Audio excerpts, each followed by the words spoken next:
The night was heavy with a sense of foreboding as I stood on the threshold of the abandoned asylum.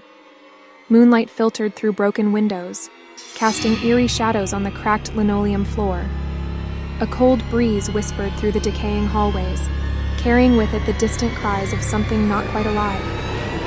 I had heard the tales of this place, the stories that had made it infamous among the townsfolk.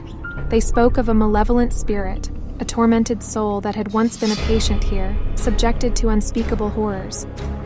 They said the asylum was cursed, that the ghost of that tortured soul still roamed its halls, seeking revenge on anyone foolish enough to enter. Yet, as I stood there, my heart pounding in my chest, I couldn't deny the irresistible pull of curiosity. The dare, whispered among my friends, had drawn us here, like moths to a flickering flame. We had come to prove that the tales were nothing more than superstition, that there was nothing to fear. I clutched my flashlight tightly, the metal cool against my clammy palm, and took a hesitant step forward. My friends followed suit, their faces pale and determined. We moved deeper into the asylum, our footsteps echoing through the eerie silence. The corridors seemed to stretch endlessly, lined with doors that led to forgotten rooms.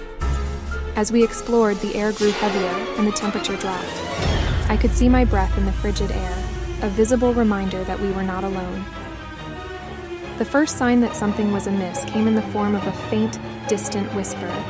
It was a sound so soft that I wasn't sure if I had imagined it. I turned to my friends, but they wore expressions of uncertainty, their eyes scanning the dimly lit corridor. We pressed on, convinced that it was just our imagination playing tricks on us. But as we ventured deeper into the asylum, the whispers grew louder, more insistent. It was as if the very walls were trying to communicate with us, to warn us of the malevolent presence that lurked within. I swept my flashlight over a nearby doorway, revealing a room filled with rusted, decaying beds. It was clear that this had once been a ward for the patients, a place where their suffering had been ignored and forgotten. Part 2 will be live soon.